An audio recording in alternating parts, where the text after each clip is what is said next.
कफ बाहर करिवार घरोई उपचार आज आसतु जानिबा। जेते पुराना कफ होइथिले भी चुटकीरे हेजिबा सफा। जदि आपणक छाती रे कफ जमा होइकी रहिछि आ बहुत दिन रु चेष्टा करछन्ती किंतु कफ सफा हेई पारु नाही, सेथिपई आपण आयुर्वेदिक एलोपैथिक होमियोपैथिक भली चिकित्सा करि सारलेनी, तथापि आपणकर कफ बाहर को बाहरुनी, तो जमा व्यस्त होंतु नाही। आज आमे कफ हेबार कारण आउ तार घरोई उपचार विषय रे जानिबा, जहा द्वारा कि आमे चुटकी रे आम कफ को बाहर करि परिबा। गुड आफ्टरनून, आपण मानकु समस्तको मो तरफ नमस्कार। आशा करछि आपण माने समस्ते भलरे थिबे। ताले चलंतु वीडियो आरंभ करिबा। किंतु वीडियो आरंभ करबा पूर्वरु आपण मानक भितरु केही जदि आज मो चैनल ले नुआ थांती ताले प्लीज प्रथम चैनल को सब्सक्राइब कर दियंतु, पाखरे थिबा बेल आइकन को क्लिक करंतु, जहा फल मो नुआ नुआ वीडियो रो नोटिफिकेशन आपण मानक पाखरे खूब शीघ्र पहुंची जिवो। ताले चलंतु वीडियो आरंभ करिबा। आम शरीर रे तीनोटी दोष थाए, जहाकु त्रिदोष कहा जाए। सेगुड़िक हला बात, कफ, पित्त। आपणक छाती रे जेउ कफ जमा होई थाए, एहा सेतिकी बेले होई थाए जेते बेले कफ इम्बालेंस होई थाए।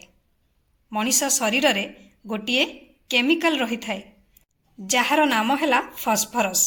जेते बेले शरीर रे फॉस्फोरस रो मात्रा कम होई थाए सेते बेले कफ इम्बालेंस होई थाए, सेथिपई कफ जमा होई थाए। कफ इम्बालेंस हेले बहुत गुडी रोग देखा जाए। जदि शरीर रे फॉस्फोरस मात्रा कम हेउछि तेबे आपण एहाकु बढ़ाइबा पई एमिति जिनिस अछि जहाकु व्यवहार करी आपण बढ़ाई परिबे। सेही जिनिसर ना हेउछि देसी गुड़। गुड़ दुई प्रकार थाए, गोटे लिक्विड गुड़, अन्यटी हला सॉलिड गुड़।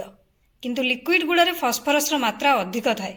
आपणक पाखरे जेउ गुड़ अछि आपण व्यवहार करि परिबे, किंतु गुड़ को केमिति खाइबे ता विषय आसंतु जानिबा।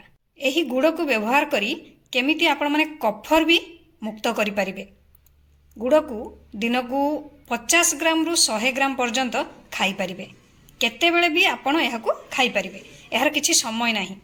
नहेले आपण माने आ गोटे उपाय भी करि परिबे। सेथिपई आपण गोटे पान नेबे एवं किछि सुंठी नेबे, एहा सहित अलैच आउ लवंग नेबे। तापर जेमती पान खाती से भली पान भितर सुंठी, लवंग, अलैच को रखिबे, पान को मोड़ी खाइबे। पाखापाखि एई पान को 10 मिनिट पर्यंत चोबई चोबई खाइबे। नहेले आपण माने किछि दालचीनी गुंड नेबे, सेथिरे किछि मोहु मिसेबे। जेमती आपण माने अट्टा दळंती गोल गोल गढंती ठीक सेई टाइप रो आपण माने दालचीनी गुंड रे किछि मोहु मिसेई छोट छोट गोला करिवे। गोला करी नै सारी एकु जेमती चॉकलेट खांती सेई भली आपण माने गोला को चाटी चाटी खाइबे।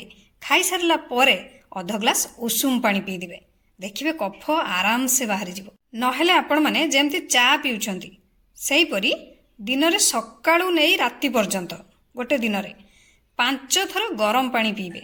10 मिनिट पर्यंत गरम पानी रे टिके लूण पकई दिन को 3 थर गार्गलिंग करिवे। जदि आपण चाहुछंती छातीर कफ को बाहर करिबा पई एही संपूर्ण जिंस को फॉलो करि परिबे। आपणकर कफ आराम से बाहर जीव, सफा हो, आपन को शांति लगे। आपन तो मेडिसिन खाई खाई थकी गले, एलोपैथी पाखु होमियोपैथी पाखु आयुर्वेदिक पर्यंत थरे यही घरोई उपचार कर देखु ना, देखिए आपणकर कफ पूरा पूरी क्लीयर हो। आशा करछि आपण मानकु वीडियोटी बहुत हेल्पफुल लगी। जदि भल लगी थाए, हेल्पफुल लगी थाए तो निहाती लाइक, कमेंट, शेयर, सब्सक्राइब करने भूलिबेनी। मते ताले विदाय दियंतु। पुणी देखा हबो गोटे नेक्स्ट वीडियो रे। नमस्कार।